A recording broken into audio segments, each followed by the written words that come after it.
How's it going, guys? Oddly enough, Adak's back on this one. So we've got a high elf game today, something a little bit different. I've gone for more of a elite army, whereas normally I do quite like wide armies, obviously the exception of the wood elves. But even then I do quite enjoy using the Eternal Guard in most of my builds of the wood elves as well. So it's me and the Lizard Man. He has brought Garok, a bunch of Croxagors if I remember correctly, whereas I've gone for an Archmage on the Dragon of Life. We've then got we've got 2 more dragons as well. We've got 4 chariots, and then obviously, as you guys can see, we've got the silver helms as well with 2 chevrons on. Playing against a Tzeentchian player and a Tomb Kings player. So I'm going to slow this down just so I can give you the gist of the build. I've also got the Archmage alive, like I said, a Moon Dragon and a Star Dragon. And then spell-wise, I have access to Regrowth, Earthblood, Flesh to Stone, and Dwellers. 4 Ithilmar Chariots over here, and the Silver Helms perched over here. So we've got Garok, like I said, Croxagors to the actual sunset, 2 Feral Bastillodons, and then is it just a bunch of skinks, some Saurus Spears. Yeah, it's quite a nice little army, but very elite on his Croxagors, all of them fully chevroned. He's not here to mess around with them apparently. So going into the enemy, obviously we don't get to see what the enemy picks before the game starts, sadly. But I know that, in all fairness, the air game is pretty much mine. There's no way that Kairos beats 3 dragons in the air, plus the healing I have access to. So back to normal speed. We do have 2 Caskets of Souls going off. And this was a build I wanted to try for a little bit, if I'm honest. Sort of like, I'm sure you guys saw the video probably about 2 weeks ago now, where I played a nice 2v2 and I was the Wood Elves, and my opponent ran a build very similar to this. I do like seeing the builds that my opponents are using, and then just sort of having a look at how I can give them a go and, you know, what sort of change I'd make. And then it's nice for me to make videos and to show you guys. So obviously we don't see these guys at the moment because they do have Stalk, but a nice counter piece to my dragons. I think they appeared, yep, just there. There you go, you get the red eyes to show they've both appeared. And straight away, we get a few breath attacks, which is sort of what I wanted to do. Hoping to do a little more damage than that. But you know, we take some damage down, and then we also hit the Ishtabi Great Bows, but not a great one either there. So the Dwellers that I use here was probably one of my first mistakes in this game, because while it does do alright damage to the Sepulchral Stalkers, I could have done with realistically a bit more healing. And you can see that I run low on Winds of Magic later, which is a big mistake of mine in this build. So it is quite an important thing that I will show you guys. So pull the dragons back because we want to get away from the Great Bows, and obviously he's got all these Doom Knights, Screamers. He's got a lot of his forces sat over here waiting for me, which is fine because we'll wait until my ally runs in with his Croxagors, which he's doing now. So then I'll go to move in my Ithilmar Chariots. We've run them through. They're ducking and dodging through the forest, as you can see. And then right now we just want to break this line up. You know, I mentioned a lot on this channel the uses of pressure and the use of different units. These chariots now are just being used to, 1, take a bit of fire from the Stalkers, and 2, just to mean that he can't send absolutely everything at me. So these chariots we send in to fight, tie those ones up. These ones try and tie those ones up, and I send these ones across to hopefully get on the Great Bows, or even just annoy Khalida a little bit. So we send the dragons in. We want to get in melee range with these guys, break them off as soon as possible. And as you can see, actually in melee, we butter them quite quickly. So we break off this squad. You know, as I mentioned earlier, we've got a chariot tying these Great Bows up in melee. And then there's the first Earthblood that I popped there, and obviously the Book of Hoeth as well. We get these guys down to crumbling, I'm pretty sure. and then we want to tie up the second squad as well. Little Venom Wave by old Khalida. And then we drop a Dwellers here, which, yes, it really does damage those Skeleton Spearmen. So that one's a little bit better. And that is the bonus of taking the Dwellers, is the ability that if you do get bogged down by a lot of infantry, you can pop it and you can see it pretty much deletes both those squads. So a better Dwellers there, but the first Dwellers was a bit of a waste. So what we want to do now is we want to see what I should have done was got the Chariots here and the Moondragon here, and then popped the healing, which have been a bit more effective. So we want to back off a little bit here now, because we are starting to get caught a little bit out in the open and we don't want to get dragged down fighting Skeleton Spearmen. So we want to get back up in the air, group everything together so we can get a nice heal.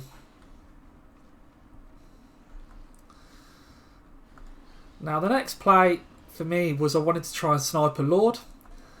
So I thought, actually, I'll go for Kairos over Khalida, because he's going to have a lot of spells left at this point in the game. And that breath attack was awful. These breath attacks are not hitting where I want them to. I need to definitely work on my aiming of them. There is a strategy to aiming with them, which is just a bit more effective than me just throwing them out. So he pops some healing.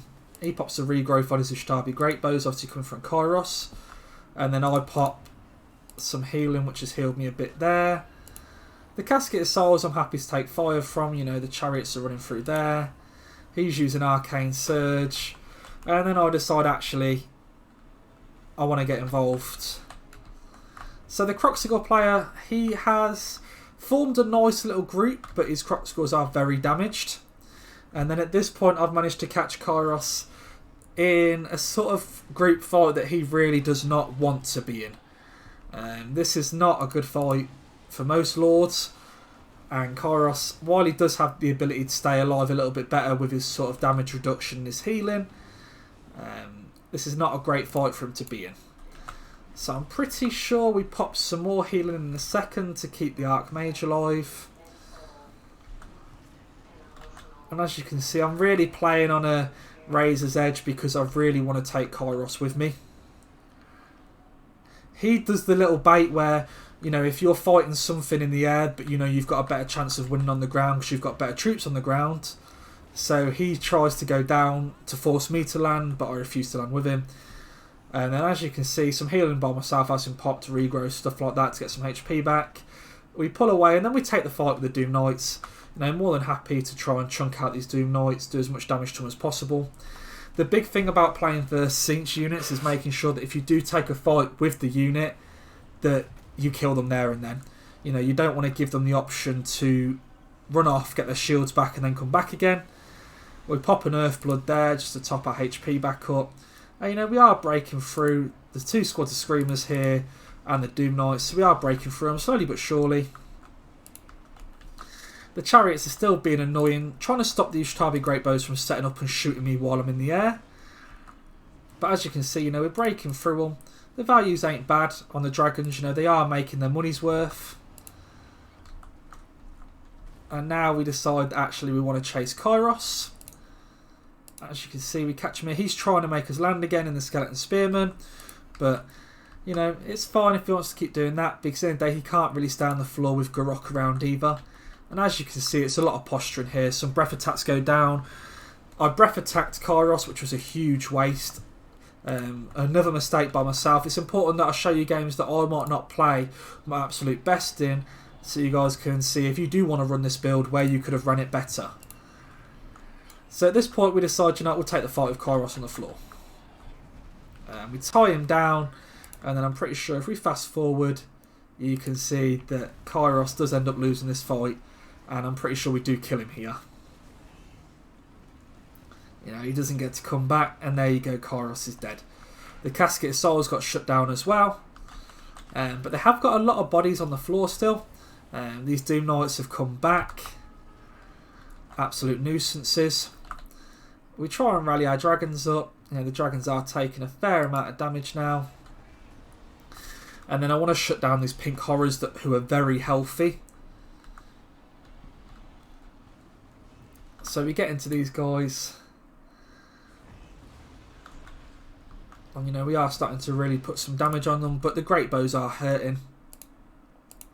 This Star Dragon here is about to retreat because, you know, he's taken a fair amount of damage, but he's dealt 2,700 damage, so he's definitely made his money's worth. The only thing I do wonder is maybe if I got rid of the nobles and brought a lot of silvering guard on the floor, they maybe would have held the front a lot better and would have been a lot harder to displace. So the pink horrors have been killed. It's one less problem to deal with. And at the moment, we're just trying to systematically, you know, break things away. You know, stop things from... Ideally, even if they can't do damage to me, I don't really want them shooting into the Croxagores either. It's the Soul Grinder next. After the Casket. The Casket's obviously breaking. It's run out of leadership, so that will be going in a minute. But the Soul Grinder is really causing quite a few issues. You know, he's managing to weave it quite well, and he's obviously realising as the Siege player that's his sort of last unit that he can really, you know, make a difference in the game with. So I go after it again. You know, his allies trying his hardest to stop me hitting it, but we kill it. We do a bit of damage to Khalida, but if I'm honest, we've really run out of bodies here, you know.